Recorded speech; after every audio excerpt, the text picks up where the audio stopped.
BA secondary की छात्राओं का हार्दिक स्वागत करता हूं ग्रुप में। मैं रामराज मीना, सहायक आचार्य हिंदी, राजकीय कन्या महाविद्यालय सिकंदरा दौसा।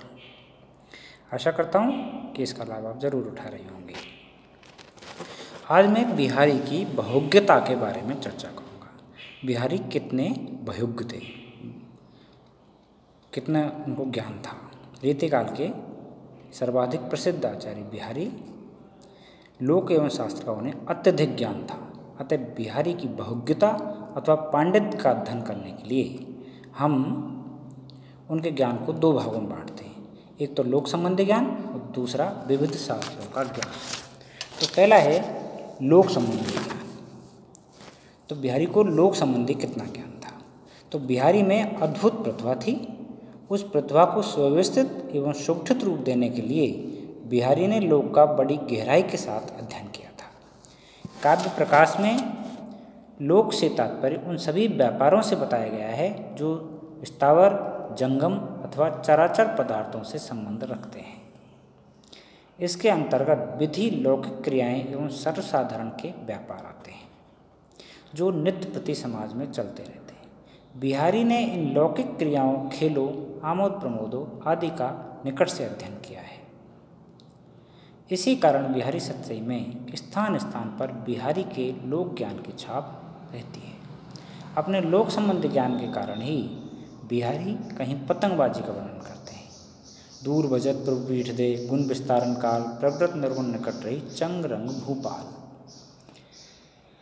तो कहीं गिरहबाज कबूतर की उड़ान का उल्लेख करके कबूतरबाजी का वर्णन करते हैं। ऊंचे चिते सराहियत, गिरहे कबूतर लेत, झलकत दृग मुलकित बदन, तनु पुलकित कहीं हेतु। यानी कहीं गिरहबाज कबूतर की उड़ान का उल्लेख करके कबूतरबाजी का वर्णन करते हैं। ऐसे ही कहीं पोलो की भांति घोड़ों पर चढ़कर खेले जाने वाले चौगान नामक खेल का वर्णन करते हैं।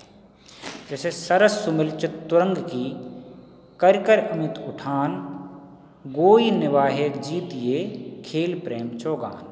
तो कहीं वो घोड़े पर चढ़कर जो चढ़ जाना चौगान नामक खेल का वर्णन करते हैं। तो कहीं राजा और नवाबों में प्रचलित आखेट के मनोरंजक खेल का उल्लेख मिलता है। ऐसे ही कहीं आँख में चौनी के प्रसिद्ध मनोरंजक खेल का वर्णन मिलता है।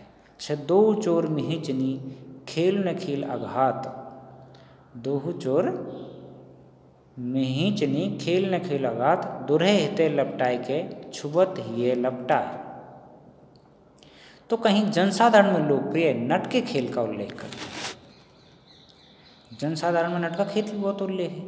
इसी प्रकार बिहारी के दोहों में कहीं कहीं गान विद्या का सजीव चित्रण मिलता है। जैसे उदाहरण है, सुरत ने तालन तान की, उठो न सुर ठहराए, एरी राग बिहारी गो, बेरु बोल सुनाए। तो कहीं गान विद्या का भी। इसी प्रकार बिहारी के दोहों में कहीं कहीं गान विद्या का, कहीं अंग भंगमाओं के साथ अत्यंत सरस एवं सजीव एवं लोकप्रिय नृत्य कला का वर्णन मिलता है। जैसे सबे अंग कर राग, सुगर नायक नेह सिकाय, रसजुत लेश अनंत गति, पुत्री पातुराय। ऐसे ही कहीं बिहारी में लट्टू फिराने का वर्णन मिलता है। झटती चढ़ती उतरती अटा, नेक ने थकत देह, बही रहत नट को बटा, अटकी नागर नेह। तो लट्टू फिराने का भी वर्णन मिलता है। तो कहीं फिरकनी घुमाने का उल्लेख मिलता है। जैसे नई लगन कुल को, सकुच विकल वही अकुलाय, दोहों ओर ऐंची फिरत, फिरक लो दिनु जाए। तो कहीं चकी फिराने का वर्णन मिलता है ना। इतते उत, उतते इते, छुनु ने कहीं ठहराए, जक ने परत चकई भरी, फिर आवत फिर जात। ऐसे ही कहीं जल क्रीड़ा का उल्लेख आया है। जैसे छिरके नार नगोड़ दृग, कर पिच की जल जोर, रोचन रंग लाल वही, बियतिय लोचन कोर। ऐसे मिलता है। तो कहीं फागुन के महीने में होली खेलने अथवा गुलाल मरने का वर्णन मिलता है। जैसे पीठ दिए ही नेकु, पीठ दिए ही नेक मुर, कर घूंघट पट डार, भरी गुलाल की मूठ दिए, गई मूठ सी मार। ऐसे। इतना ही नहीं, बिहारी को विभिन्न पुष्पों का भी अच्छा ज्ञान था। इसलिए एक ही दोहे में इश्क पेंच, मोगरा, सोनजूही, कमल, चंपावरणी, गुलाला आदि पुष्पों का वर्णन करके मुद्रा अलंकार द्वारा बड़ा ही सुंदर भाव व्यक्त किया गया है।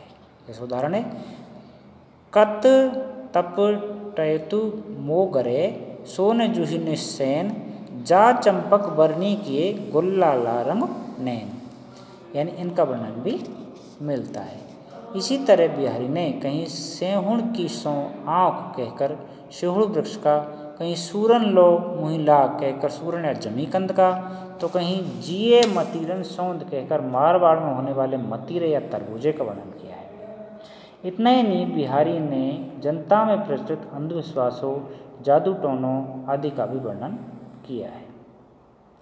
इसलिए बिहारी बाही त्यों ठहरात यह कबीलनवी लो दीठ कहकर उस कटोरी का वर्णन किया है जो उस समय प्राय किसी की चोरी का भेद खोलने के लिए पानी में भरकर मंत्र द्वारा चलाई जाती थी, अथवा छनक छबाए गही गुरडरी छले छबीले छैल कहकर बिहारी ने उस अभिमंत्रित गुड़ की डेली की ओर संकेत किया है, जिसे दिखाकर ठग लोग किसी भी व्यक्ति को अपने पीछे चलने के लिए बाध्य कर देते थे और घने जंगलों में ले जाकर उसे लूट लेते थे। इस प्रकार बिहारी ने अपने दोहों में विविध प्रकार के लोक संबंधी अद्भुत ज्ञान का परिचय दिया है, यानी बिहारी को लोक संबंधी इतना ज्ञान था। दूसरा है विविध शास्त्रों का ज्ञान। तो बिहारी को बहुत से शास्त्रों का ज्ञान था, तो बिहारी ने विविध शास्त्रों का भी बहुत अध्ययन किया था। ऐसा तो नहीं जान पड़ता कि उन्होंने बहुत शास्त्रों का अध्ययन किया, हालांकि किया जरूर था, पर अनेक शास्त्रों का उसे ज्ञान था। अतः शास्त्रों के ज्ञान को भी हम दो भागों में बांटते हैं। पहला तो है ज्योतिष संबंधी ज्ञान और दूसरा है अन्य शास्त्रों का ज्ञान। तो बिहारी का ज्योतिष संबंधी ज्ञान के बारे में मैं थोड़ी चर्चा करता हूँ।